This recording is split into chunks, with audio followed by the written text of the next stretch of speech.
สบายดีทุกคนมื้อนี้ก็มาอยู่กับตีน่าสาวลาวบ้านนาเนาะมื้อนี้ตีน่าสิมาพาทุกคนชมครัวในบ้านเนาะทุกคน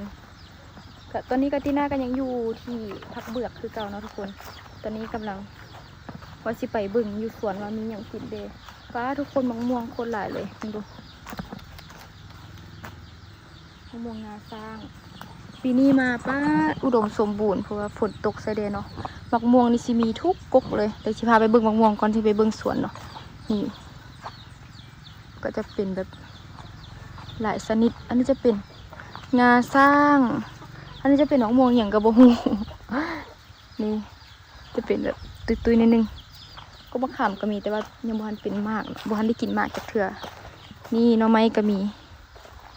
แต่บ่เห็นหน่อมันสิพายกูอันนี้น่าเป็นตาแซ่บมะม่วงตัวนี้นะนี่นะมันกรอบๆหัวเขาเอิ้นมะม่วงอย่างนี่อันนี้คือชิซุคากกหลายซ้ำสิกินวัตตะกี้นะเนาะบ่มีและตินายากเงินตินาบ่มีไปสิพาเรื่องป้าเป็ดไก่กับบักหลายคลิปหน้ามีต้มไก่แน่อันนี้จะเป็นไก่ตัวนี้ไปอันนี้จะเป็นมะม่วงใหญ่ๆถ้าว่ามันใหญ่นะทุกคนป้าซ้ำหัวคนเลยมาอันนี้ตัวปีนี้มันคือเป็นมากน้อยๆป่ะแต่ถ้ามันใหญ่นะมันจะเป็นคือคล้ายๆเขื่อนมักโมเลยทุกคนหน่วยใหญ่ๆมันเนาะแต่บุหัวเขาเอิญหักอย่างไปที่พายางไปเบิ่งอันนี้ผักเน่าอันนี้จะเป็นขอกหมูอุดหมูใหญ่มีลูกน้อยนำปะกกปักหุงโอ้ปักหุงเบิดแหละมาสุดก่อนตีนาได้กินอยู่ท่านั้นก็จะเป็นหนองเนาะบางคนก็ยังบ่ทันได้เบิ่งคลิปเถื่อจะมีหนองอยู่หลังบ้านเนาะเพราะทุกคนพักอันนี้นะแสบเลยพักกูดนะมื้อหน้าตีนาสิไปเก็บพักกูดเนาะที่สวนสาวพรไปเนาะสาวพรก็มาบ้านนำเด้อสาวพรเดี๋ยวสิพาไปเบิ่งในสวนว่ามีอย่างเป็นตาแดดเนาะว่ามีอย่างแบบเปลี่ยนไปแน่จากที่ว่าเราบ่ได้มาหลายเดือนเนาะทุกคนนี่ปาดโอ้มักเพชรสุกหลายมักบวบมีมะกล้วยพูดแล้วเนี่ยเขามาเขาได้กินมะกล้วยเนาะทุกคนป้าเดี๋ยวจะให้เบิ่งโอ้มักเพชรนะเต็มเลยตอนที่ตีน่ามาตอนนั้นตีน่าหดสวนมันยังเป็นเบียร์น้อยๆอยู่เนาะมักบวบน้อยมักนาวก็มีแล้วเมตินาปลูกมากอย่างก็เป็นได้ทุกคนเลยมากอย่างก็เป็นมากอย่างก็ได้กินถ้าเราปลูกนะไปเดี๋ยวไปเบิ่งย่างก่อนหอมลาบก็มีนี่นะทุกคนที่ว่ากินนาว่าไปกินลาบอะไรแบบได้กินหอมลาบนะถ้ามีหอมลาบคือจีเสียบนะนี่จะคล้ายๆเขื่อนก็จะเป็นสาระเนนะแต่ว่ากินมันชีหอมอีกแบบหนึ่งมันชีหอมกว่านั้นหอมจะกินกับลาบเลย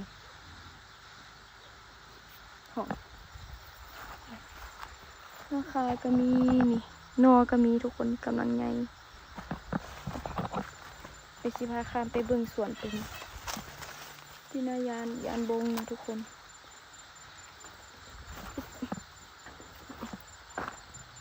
โอ้กวางมีมะเขือมีอย่างไรมักเพชรนี่หลายที่สุดเนาะเมตินาชิมักปลูกมักเพชรมีมักถั่วอีกทุกคนเดี๋ยวพาไปเบิ่งอันนี้จะเป็นใบยาสูบใบอย่างวะบุ้งคือกันเนาะมียอดมักบวบมีอะไรทำไมอันนี้น่าจะเป็นยาที่ว่าก็จะไว้กับมากนะถ้าฟังบุผิดนะแมนก็เจ้าสีอันเอาใบมันเนาะไปซอยแล้วก็ตากแห้งเนาะทุกคนนี่เราจะกินมักทั่วบ้างมักทั่วแม่ปลูกเอาไปตำแจ่วก็ได้นะแบบ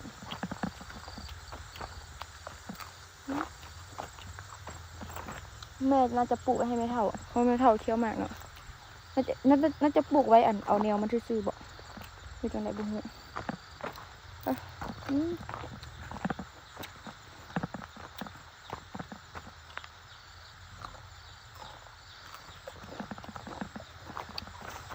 ยามฝนมันจะเป็นหนองนี่นะมันจะมีน้ำตะกี้มันจะเป็นห้วยน้ำน้อยๆเนาะแต่เวลาน้ำใหญ่มันก็ท่วมเจ้าแม่มาเฮ็ดสวน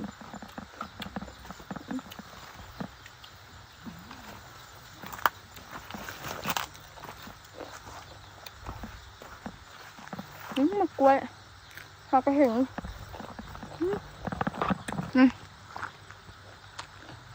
ทุกคนเห็นบ่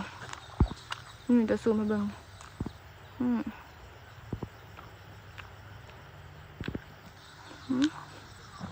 ไป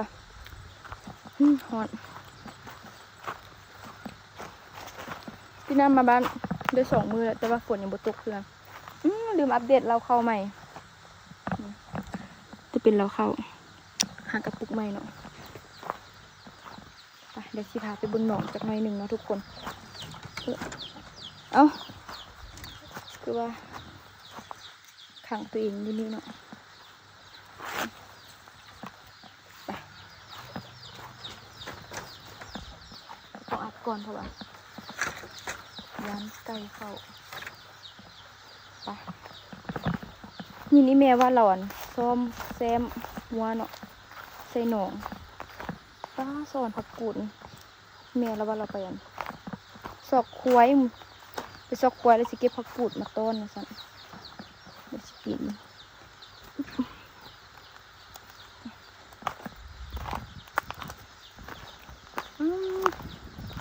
บนหนองก็ยังมีน้ำโอ้ยังมีน้ำอยู่ทุกคนนี่แหละน่าจะมีกบแหละตอนนี้ยังหกอยู่แม่ถางอยู่แต่ว่ายังบุหันได้แบบอนามัยบุหันได้จุดอันนี้นะบุหันได้จุดงาไม้เนี่ยงาไม้ไผ่บุกล้าลงไปลึกไปในหนองยานหนองนี่ลึกอยู่เลยถ้ามีหนูนอตัวนี้น่าจะแก่งได้ทุกคนป้าดีนะหักไปแก่งนะหนูเป็นตาเสบป้ามืออื่นสีลงศอกนั่นเบิ้งนี่นะตัวที่มันป่งแบบนั้นนะทุกคนตัวนี้เขาเจียนหักมาแล้วก็ไปแก่งได้เนาะอันนี้ฟ้าลมแหงทุกคนเบิ้งดูลมแหงบ่ฮู้อันนี้จนหักเลยช่วงมันลมแหงนะยางเลาะเบิ้งต่อไปบ่ได้มาดุนแล้วคือว่าแบบเปลี่ยนไปน้อยนึงที่ว่ามีบางม่วงหลายอีเมจิเอาหัวอมอันนี้นะเราสิเอาตัดอันนั้นมาอมเนาะบ่ได้มียังหลายแค่สมเลาะสมบ้านเดี๋ยวจะให้เบิ่งบรรยากาศทางหน้าบ้านเนาะไปอันนี้ก็จะเป็นเงินที่ว่าเจ้าเก่าเจ้าเดิมเนาะก็ยังอยู่นี่เนาะนี่จะเป็น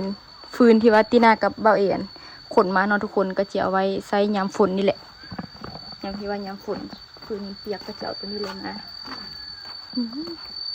บรรยากาศยามแรงทุกคนนี่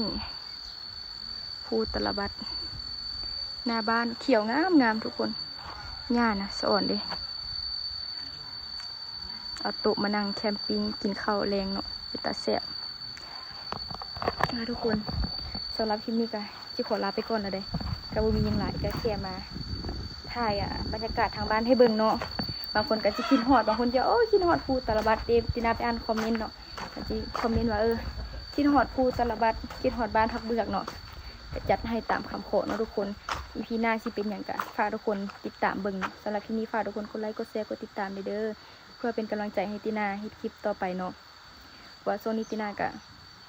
ว่างงานนะ